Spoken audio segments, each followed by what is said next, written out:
구절이지만 이 네 구절에 오늘부터 다룰 에스겔서 40장, 41장, 42장, 43장, 44장, 45장, 46장, 47장, 48장까지 9장은 이제 여러분이 요한계시록 21장, 22장에 펼쳐질 하나님의 새하늘, 새 땅, 이게 이제 새하늘과 새 땅을 이 에스겔서에 보면은 새하늘과 새 땅이 앞에 나오고 천년왕국이 뒤에 나오고, 또 성경의 요한계시록 보면 천년왕국이 앞에 나오고 뒤에 새하늘과 새 땅이 이어지는. 근데 새하늘과 새 땅과 천년왕국은 이어진다고 얘기를 하고 있어요. 왜? 예수님의 통치에 지속해서 하나님의 모든 통치권으로 하나가 되는 온 세계가 이제 통일 왕국, 그러니까 하나님이 통치하는 나라가 돼버리는 새 예루살렘이 돼버리거든요. 그래서 여러분과 내가 성경을 보는 관점은, 여러분 성경은 창세기부터 요한계시록까지 66권이에요. 근데 그 내용은 무슨 내용이냐면 하나님의 입장에서는 우리를 구원해주는 책이고요. 우리는 하나님께로부터 구원을 받는 책이에요.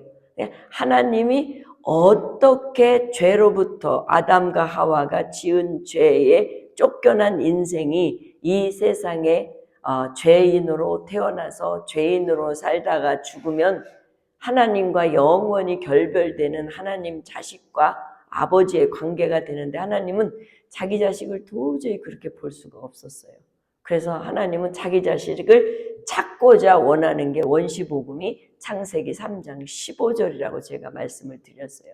그래서 하나님은 이 세상을 구원하기 위해서 그때서부터 지금까지, 그리고 주님이 다시 이 구원을 완전히 이루어서 오늘 에스겔서에서 말하는 40장부터 48장이 이 놀라운 하나님의 새로운 계획을 이룰 때까지 계속해서 하나님은 구원의 역사를 이루려고 지금까지 오시는 거예요. 그런 의미에서 오늘 다룰 이 40절부터 48장은 여러분이 잘 알다시피 본문 1절서부터 4절에 아까 조금 전에 읽었지만 읽은 것을 보면 아주 간단한 내용이에요. 여러분이 잘 알다시피 이 내용은 여러분 에스겔이 언제서부터 사역을 했죠? 우리가 1장 1절로 한번 가볼까요? 에스겔서 1장 1절로 제가 보면은 에스겔서 1장 1절에서 1절 2절은 에스겔이 바벨론이 이스라엘을 쳐들어와서 1차로 공격하고 다니엘이나 사드락과 메삭부터 시작해서 싹 데리고 오고 난 다음에 2차로 또 공격합니다. 그 2차로 공격할 때 누구도 데리고 가냐면 여호야긴 왕도 데려갑니다. 이때 여호야긴 왕뿐만 아니라 에스겔도 데려갑니다. 그 때가 바로 이때라고 에스겔서는 이렇게 말하고 있어요. 그때를 어때라고, 여기 오늘 본문에 보면 에스겔서 1장 1절 2절에 보면 30째 해, 그러니까 에스겔이 30째 해, 30세 때에 달 초닷새, 초닷새면 15일이에요, 5일이에요? 그렇지요. 초닷새니까요. 그때 어떤 사람은 초닷새니까 초자가 1일자니까 15일이라고 막 우겨요. 초닷새는 5일이에요. 5일인데 그러니까 바벨론에 2차 바벨론으로 포로로 왔을 때에 그가 5년이 바벨론에 왔을 때는 25살이야. 그러니까 와서 그발강가에 사로잡힌 중에 하늘이 열리고 하나님의 모습이 에스겔에게 임했어. 그때가 언제냐면 여호야긴의 왕이 사로잡힌 지 5년, 그것도 그 사람도 그달 닷새, 초닷새, 그러니까 5일 되던 해야. 에스겔서 1장부터 하나님의 말씀을 하늘문이 열려서 하나님의 말씀을 이상중에 보는 걸로 시작해요. 여러분 이게 꼭 어디서 많이 보던 내용 같지 않아요? 요한계시록에 돌아가면 요한계시록에도 어떻다고 그랬어요? 세례 요한이 사도 요한이 반모섬에서 노역을 하고 유배돼서 누구 그때 당시에 왕이 누구죠? 포악한 왕에 의해서 반모섬에 유배됐을 때에 하늘문이 열리고 사도 요한을 영으로 끌어올려서 하늘에 올려서 보여주는 환상이 요한계시록이거든요. 예, 그 도미티안 황제, 도미티안 황제 아주 지독한 그 황제죠. 그 밑에 있을 때 그랬어요. 그렇듯이 주로 하나님께서 예언자들에게 예언을 보여줄 때는 이상 속에 이상 중에 보게 하시고 또 성령에 이끌려 신약에 와서는 성령이 사람의 몸은 여기 있는데 그 사람의 영을 훅 빼서 성령에 의해서 어디든지 다 가요. 그런데 오늘 본문에 보면 누구도요?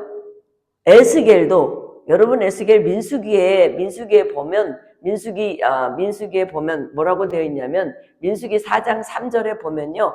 30세가 되면은 제사장의 임무를 회당에서 그 성전에서 직무를 행할 수 있는 나이가 30부터예요. 50까지.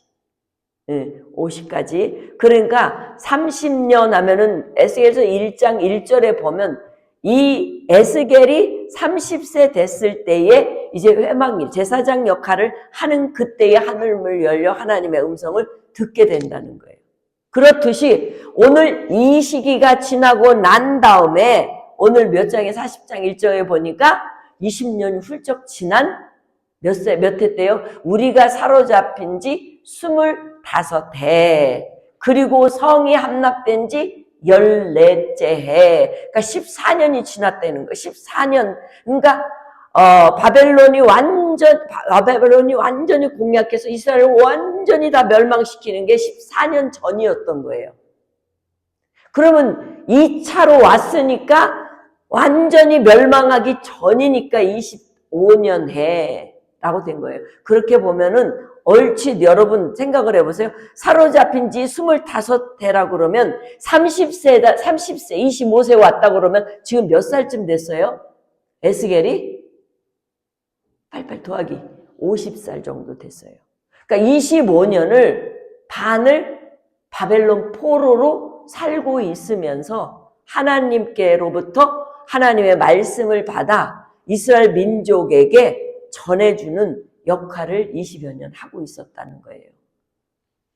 여러분, 에스겔은요 20여 년 동안 뭐 어떤 일을 했죠? 우리가 1장서부터 39장까지 에스겔이 바벨론에 살고 있는 바벨론 포로로 이끌려온 이스라엘 민족들에게 어떤 역할을 했냐면 여러분이 잘 알고 있잖아요. 바벨론에 끌려온 이스라엘 백성들에게 하나님 말씀을 전해준 선지자가 에스겔이에요. 그럼 다니엘은요? 다니엘도 역시 첫 번째 끌고 와서 다니엘은 어디에? 성전 안에서, 그러니까 느부갓네살 왕궁에서 역할한 거고 에스겔은 왕궁 밖에 있는 백성들을 위로해 주면서 하나님이 왜 성전을 떠나고 이스라엘 백성이 하나님의 성전을 떠남으로 인하여 바벨론이 완전히 성전뿐만 아니라 성전에 있는 기물을 다 가져갔는지의 그 이유를 딱 설명하기를 우리의 죄악 때문이다. 그래서 하나님은 죄를 다루는데 여러분 개개인의 죄를 다룬다. 공동체의 죄를 다루지만 공동체의 죄는 결국은 개개인의 죄 때문에. 그래서 여러분이 에스겔서 20장 이후에 가면 뭐라고 그래요? 아버지의 의로움이 아들에게 의로움으로 전해진다고요? 아니요. 아버지의 의로움은 아버지의 의로 구원받고 아들이 불의하면 아들이 불의한 걸로 멸망을 받는다고 분명히 명시해 주었어요. 이런 말씀부터 이런 말씀으로 전하면서 왜 하나님은 성전을 떠날 수밖에 없었던 것인가를, 그거는 죄 때문이다. 오늘 또 여러분이 성전이라고 고린도전서에 말씀하셨어요. 그러면 여러분 속에 하나님이 계시고 없는 이유는 여러분이 죄악이 저지러지면 하나님의 영은 어떻게 되겠어요? 떠날 수밖에 없어요. 자, 우리가 요즘 사무엘상 해요. 지금 24장을 넘어갔는데 사무엘상에서 사울이 무엇 때문에, 하나님 앞에 불순종한 죄악 때문에 뭐가 떠나요? 하나님의 영이 떠나잖아요. 그러니까 하나님의 영이 떠나니까 사울이 어떻게 해요? 고뇌하고 번민하고 그리고 조금 맛이 간 행동을 많이 하잖아요. 그러니까 그의 일생은, 하나님이 떠난 사울 왕의 인생은 왕이었음에도 불구하고 다윗을 쫓다가 인생을 그냥 끝난 거예요. 그게 하나님의 영이 떠난 모습을 우리가 요즘 다윗을 보면서 이렇게 사는구나, 이렇게 하다 결국은 자기 입으로는 절대 다윗아 내가 너를 죽이지 않아, 너를 이렇게 사랑해 아들아 그러면서도 끝까지 다윗을 쫓다가 결국은 죽잖아요. 그러니까 하나님의 영이 떠나면 나도 내 자신을 컨트롤 못하는 거예요. 그런 것처럼 하나님의 영에 의해서 지금 에스겔은 이스라엘 백성들, 자신과 같은 똑같은 처지 바벨론의 포로로 와서 바벨론의 포로에 낯설고 물설고 모든 민족이 다른 그 속에서 하나님의 메시지를 전해주는 거예요.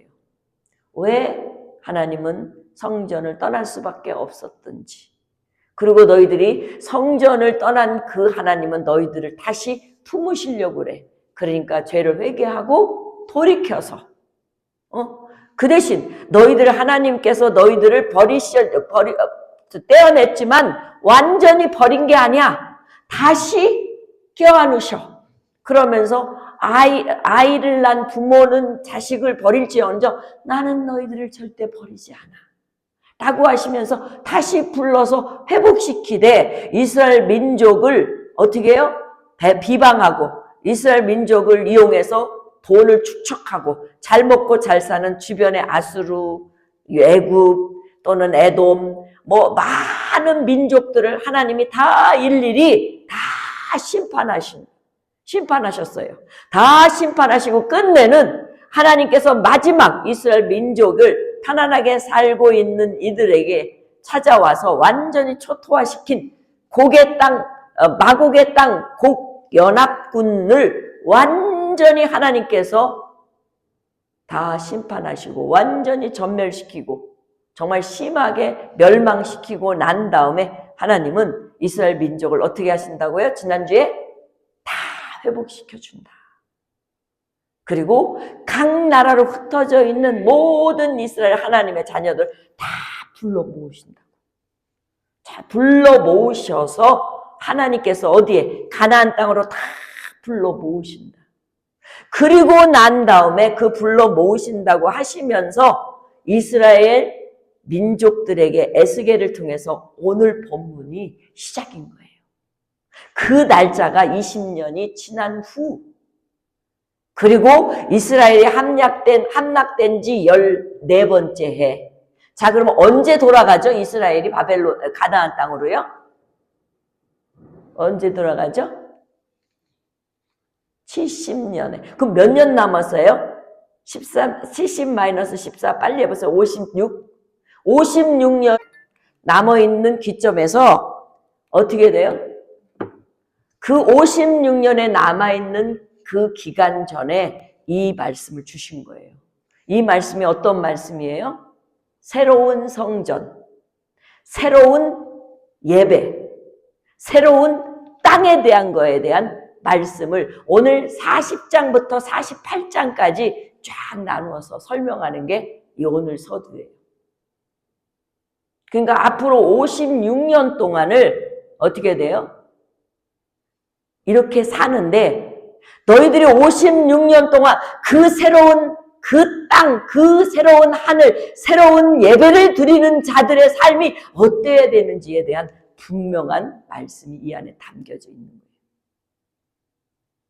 그래서 오늘 본문의 요지는 쉽게 얘기하면 우리가 2절 보면은 이 에스겔을 딱 어떻게 들어서 어디로 보내요? 이스라엘 땅으로 데려가. 지금 어디에 있는데 이스라엘 땅으로 가요? 바벨론에서. 바벨론에서 하나님은 에스겔을 어디로 데려가면 이스라엘 땅으로 데리고 들어가요. 이스라엘 땅에 어디? 매우 높은 산에. 매우 높은 산에 거기서 내려놓고 어디를 보게 하냐면 남쪽에 남을 향하여서 성읍 형상이 같은 것이 있는데 여기서 남쪽에 향한 이 성읍이라고 하는 거는 어떤 의미를 지니냐면요. 여러분 성읍은 한 마을이겠죠. 이스라엘 한 마을이겠죠. 그 성은 예루살렘 성을 의미한다고들 그 학자들이 얘기하는데 일단은 하나님의 성전을 말하는 거예요. 하나님의 전이 세워질 그곳을 환상적으로 보게 되는 거예요.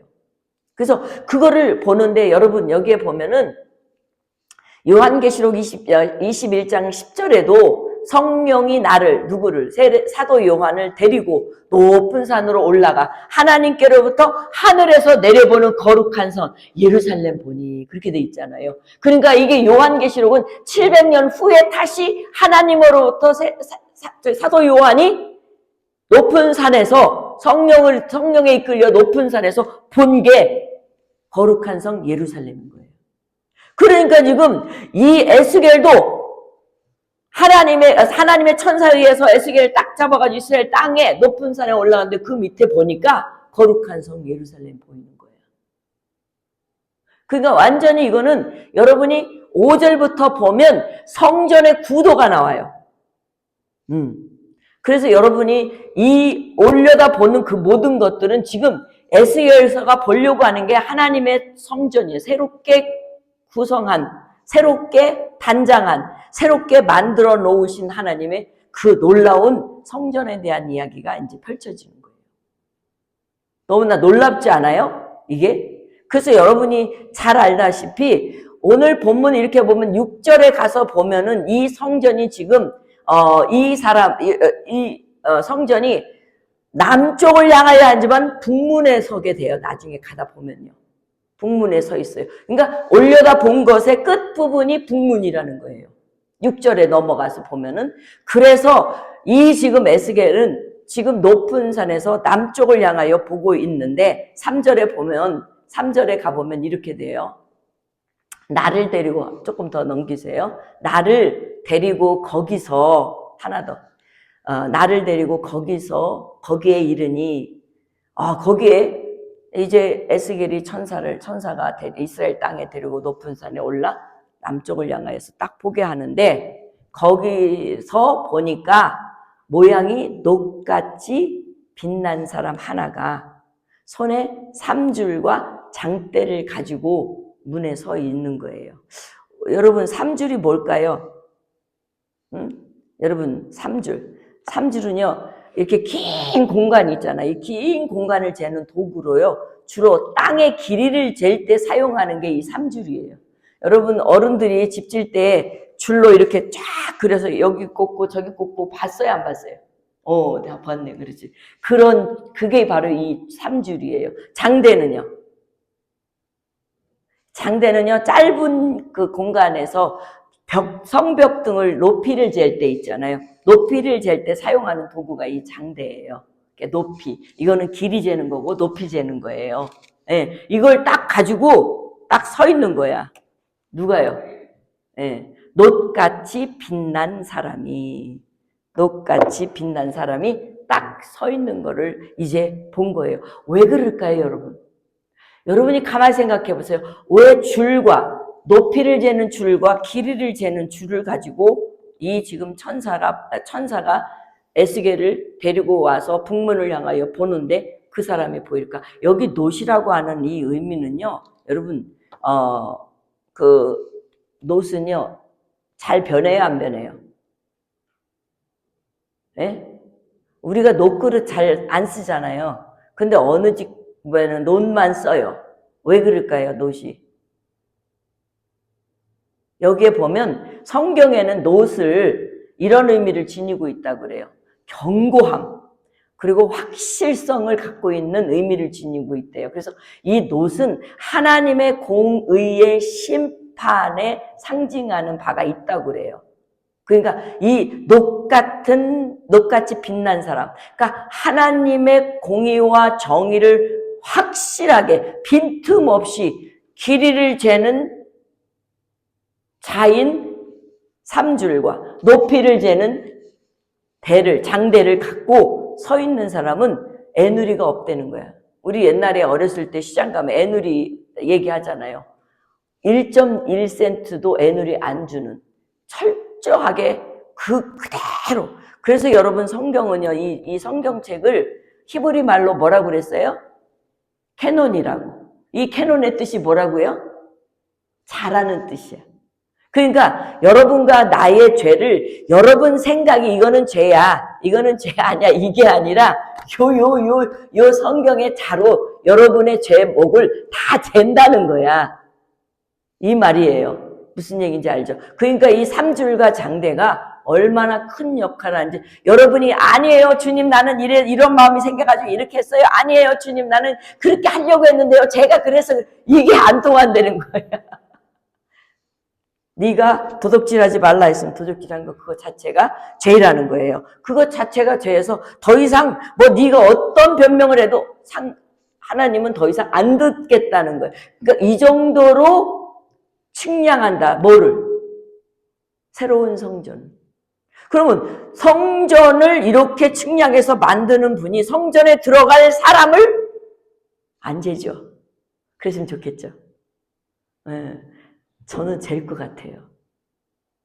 그래서 우리에게 있어서 이 본문은요, 굉장히 이 놋같이 빛난 사람, 그러니까 공의와 정의를 가지고 성전에 측량할 길이를 재고 높이를 재는. 그래서 저는 사도 바울의 그 기도가 생각이 나요.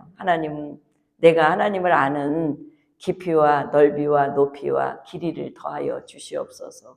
지혜를 달라고 이렇게 기도한 부분이, 우리가 어차피 신앙의 길이와 높이와 넓이와 깊이는 다 재는구나. 그래서 여러분 어렸을 때나 지금이나 여러분이 어렸을 때 하는 행동 지금도 해요? 안 하잖아요. 그죠? 네. 여러분 밥 먹을 때 어렸을 때 행동 질질질 흘리고 먹거나, 아니면 엄마가 설거지통에다 갖다 놓으라 그러는데 여전히 여러분 설거지통에 안 갖다 놓고 그대로 쌓아놓고 살아요? 그렇지 않죠. 바뀌잖아요. 그리고 내가 바꾸려고 노력하잖아요. 그런 것처럼 우리의 신앙도 자로 재는 것 같이 깊이도 넓이도 높이도 길이도 더 잰다는 거예요. 이 천사는 지금 에스겔을 데리고 이스라엘 땅에 가서 높은 산에서 성전을 보게 하고 그 성전을 재고 길이도 재고 높이도 재는 사람 딱 본 거예요. 그 문에 서 있는 걸 본 거예요. 그런데 이제 이 4절에 보니까 뭐라 그래요? 그 모습을 보고 있는데 그 사람이 내게 이르되 인자야. 지금 앞서서 자기를 이스라엘 땅으로 데려간 그 사람이 인자야. 내게 보이는 그것을 눈으로 봐라. 귀로 들어라. 마음으로 생각해라. 그리고 근본적인 그 목적은 이것을 내게 보이려고 이리로 데리고 왔나니 너는 본 것을 다 이스라엘 족속에게 전할지어다. 지금 에스겔에게 40장부터 48장까지 앞으로 하나님께서 이스라엘 민족을 완전히 회복한 이스라엘 민족뿐만 아니라 하나님의 구원의 역사의 반열에 들어온 모든 사람들을 다 데리고 들어갈 새 하늘, 새 땅에, 그러니까 새 예루살렘에 데려갈 모든 자들에게 전하라. 들어갈 사람들에게 전하라, 이 말이에요. 이게 어디에서 나와요? 여러분 요한계시록에 1장 1절에 보면 뭐라고 돼 있느냐? 제가 읽어드리겠습니다. 요한계시록 1장 1절에 예수 그리스도의 계시라. 이 요한계시록은 예수 그리스도의 뭐라고요? 계시예요. 자, 성경은 구원의 책이에요. 이 구원의 책은 누구의 이야기예요? 예수님의 이야기예요. 예수님이 여러분과 나를 구원해 주러 오시는 하나님이 보내신 계획이 바로 예수 그리스도거든요. 구원의 책의 중심부가 예수님이에요. 그래서 구약은 예수님이 오실 것, 어떻게 오실 건지, 어떻게 일하실 건지에 대한 이야기고, 신약은 예수님이 오셔서 그 일을 행하시면서 우리에게 완전한 복음을 제시해주고 이 땅에 하나님의 복음을 각자의 심령 속에 뿌려놓은, 우리가 이번 주일날 다룰 거지만 여러분 심령 속에 뿌려놓을 하나님의 말씀이 자라서 100배, 60배, 30배의 결실을 거두어 하나님께 올려드리는 그 모든 것들을 주님 오실 때까지 지속적으로 해야 하는 삶의 구원받은 자의 모습이거든요. 그러니까 요한계시록은 예수님에 대한 거예요. 그래서 예수님의 구약 신약에 대한 예수님에 대한 계시라는 거예요. 계시라고 하는 건 가려진 걸 완전히 덮어서 이제 더 이상 숨겨진 게 아무것도 없다는 의미를 계시라고 그래요. 예. 그래서 뭐 누가 계시한다, 누가 예언한다, 이거 다 가짜야. 왜요? 성경에 예수님께서 다 계시해 놓으셨는데 다 끝났는데 이제 감춰놓은 거 누구한테 그게 아니에요. 이미 성경에 예언되어져 있고 계시가 다 끝났어요. 다 보여졌어요. 더 이상 감출 것도 보여줄 것도 없는 게 계시라는 거예요. 그러면서 하나님이 그에게 주사 반드시 속히 일어날 일들을 그 종들에게 보이시려고 그의 천사를 그 종 요한에게 보내어 알게 하신 것이라. 요한은 하나님의 말씀과 예수 그리스도의 증거 곧 자기가 본 것을 다 증언하였으니 이 예언의 말씀을 읽는 자, 중요한 거예요.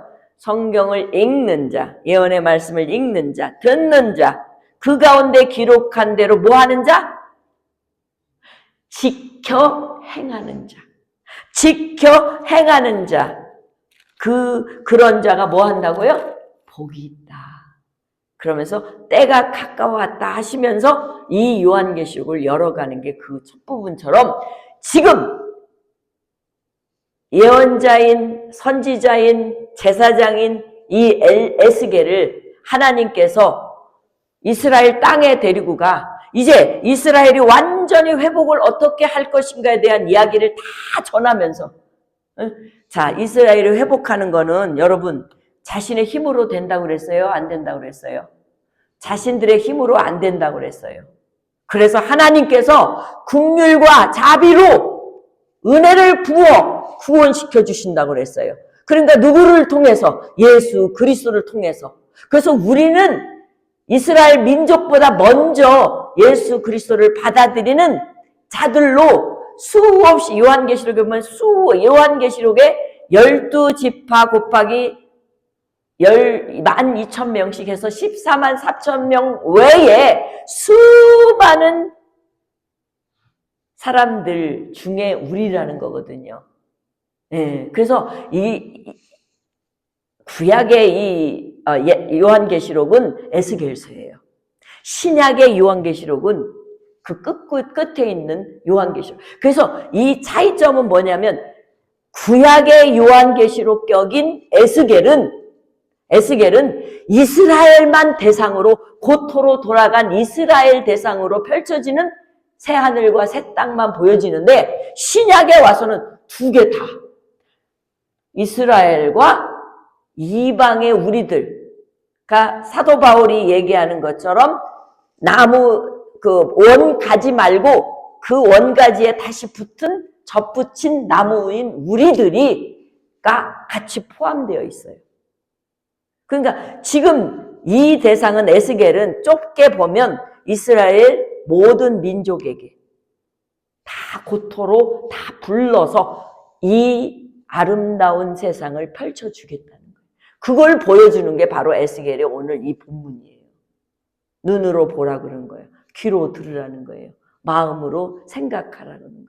사랑하는 성도 여러분, 오늘 우리 주님이 여러분과 나에게 말씀하시는 이 본문의 요지를 통해서 뭐를 깨달을 수 있을까? 우리는 여러분, 에스겔은 포로로 잡혀서 20년 동안 포로 생활하면서 여러 가지로 어렵고 힘들고 여러 가지 제약된 시간과 공간 속에서 지내면서 다시 하나님께서 보낼 이스라엘 땅 가나안 땅으로 갈 꿈을 꿨겠어요? 안 꿨겠어요? 꿨어요.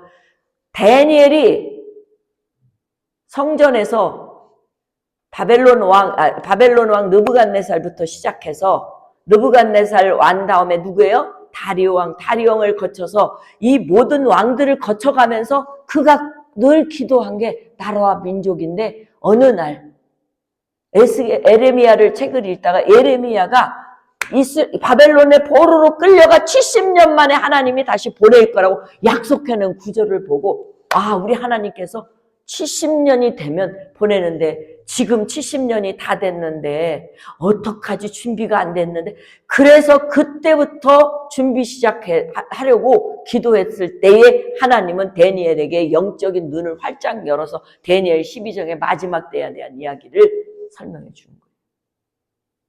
오늘도 마찬가지예요. 우리들은 마지막 때 산다. 마지막이다. 그러죠? 여러분, 우리 기독교인들은요, 눈으로 보고 귀로 듣고 그 다음에 마음으로 깊이 말씀 및 진리를 묵상하고 새겨서 이것을 전할 수 있는 자가 돼야 되는 거예요. 오늘 이 에스겔을 통해서 하나님이 이 놀라운 사실을 알리고 싶어 하는 거예요. 그래서 에스겔은 간단하면 1절부터 4절을 여러분 지금까지 말씀드리거든. 바벨론 포로 25년 그리고 이스라엘 백성들의 성전이 완전히 초토화되고 끝난 게 14년 후에 에스겔을 통하여서 이상 중에 보는 환상이 뭐냐면 너희들 그래도 내가 너희들을 다 용서해주고 본토로 모아서 내가 이렇게 데려갈 거야. 지금 요한계시록에 우리가 보았듯이 하나님께서 하나님을 믿는 듣고 읽고 지켜 행하는 자들을 모아서 하나님께서는 7개의 인을 띠시면서 마지막 7제의 인을 띠면서 천년왕국과 함께 새하늘과 새 땅으로 몰아넣어 주겠다고 하는 약속이거든요. 그 약속이 이거하고 똑같은 컨셉이에요. 그런데 지금 에스겔한테 보여준 거예요. 에스겔이 또 그 음성을 들은 거예요. 에스겔이 또 그 음성을 듣고 보고 난 다음에 깊이 생각해. 그래서 이 천사는 에스겔을 여기까지 데리고 온 목적과 이유는 그가 보고 듣고 생각해서 전하기 위해서예요. 자, 그렇다면 우리 예수님께서 십자가에 달려 돌아가시고 부활하시고 난 후에 제자들에게 뭐라고 그러셨어요? 마태복음 28장 19, 20절에 내가 세상 끝날까지 너희와 함께 할 거니까 너희는 모든 족속에게 세례를 주고 그들을 제자 삼으라. 그래서 여러분 하나님을 믿을 때요 안 보이면 보여달라고 기도하세요. 하나님의 소리가 안 들릴 때는 들려달라고 기도하세요. 하나님의 소리가 묵상이 안 되고 이 말씀이 왜 나한테 오지? 이 말씀이 나하고 무슨 상관이 있지? 막 깊이 생각하세요. 고민하세요. 그러면 하나님께서 나를 깨닫게 하셔서 그것으로 보여지고 알려지게 해서 결국은 전할 수 있는 하나님의 사람으로 우리를 부르신 줄 믿습니다. 우리는 그러기 위해서 부르심을 받았어요. 에스겔도 그러기 위해서 받은 것처럼요. 사랑하는 성도 여러분, 말씀을 정리하겠습니다. 그래서 우리는요, 이 이스라엘 민족을 하나님께서 완전히 고개 땅을 다 멸망시키고 난 다음에 그 땅에 정결 예식을 마치고 주시는 이 성전, 이것은요, 그냥 은혜로 주는 거예요. 어떤 사람만. 죄악에서 용서함을 받고 준비된 자들, 이런 자들이 들어가는 그 하나님이 만든 세상이거든요. 그러니까 오늘 우리들에게도 하나님께서 여러분과 나를 귀로 듣고 눈으로 보고 귀로 듣고 생각하며 묵상하는 그 삶이 계속적으로 어느 날까지 주님이 나를 부르시는 그날까지 전하는 자가 돼야 되는 이런 메시지라는 사실이에요. 그래서 여기에 보면 이스라엘 민족은 완전히 멸망했다고 생각해요. 왜? 지금 포로 때 이 환상을 봤잖아요. 앞으로 55년을 더 살아야 돼요. 바벨론에서. 그렇다면 여러분 생각해 보세요. 소망이라는 게 이런 게 있을까? 아유, 내가 지금 나이가 70인데 55년 살으면 130인데 어떻게 그때까지 이렇게 기다리지? 이렇게 할 수도 있는 사람도 있을 것이고요. 이런 얘기하니까 에스겔아 너나 들어가라. 할 수 있는 사람도 있을 것이고 포기하고 그냥 바벨론에 그냥 사는 게 좋아하고 막노동이라도 그냥 여기서 자리 잡았으니까 더 이상 기대 안 해. 이러고 사는 사람들도 있을 것이에요. 오늘과 똑같이. 그러나 반드시 하나님의 예언은 이루어져요. 그 말은 하나님이 완전히 다 이 세상이 종이 말리듯이 둘둘둘둘둘둘 말려도 하나님은 새하늘과 새 땅을 가져와 우리들을 영원한 이제 그때는 한시적인 삶이 아니라 영원한 삶을 살게 해주신다는 약속이거든요. 그러니까 요 약속을 잊어버리면 요 약속에 믿음이 없으면 캐사라세라 살게 되고 믿음 생활 하다가도 지쳐서 되돌아가는 일들이 비일비재하게 된다는 거예요. 사랑하는 성도 여러분, 오늘 우리는 이 에스겔을 데리고 이스라엘 땅에 완전히 멸망한 땅에 새롭게 성전을 새롭게 예배를 새롭게 주시는 분배하는 땅을 주겠다고 하는 이 언약의 이 놀라운 사실을 눈으로 보고 귀로 듣고 마음으로 생각해 전하려고 하는 내용을 이제 다음 주부터는 우리가 딱 펼쳐서 보는 기대감 있는 시간이 되기를 주의 이름으로 축원합니다. 기도하겠습니다. 사랑의 하나님 감사합니다. 오늘 1절서부터 4절의 이 내용을 짧은 것 같지만 이 남은 모든 보여지는 하나님의 이상 속에 보여주는 것이 다 드러날 것입니다.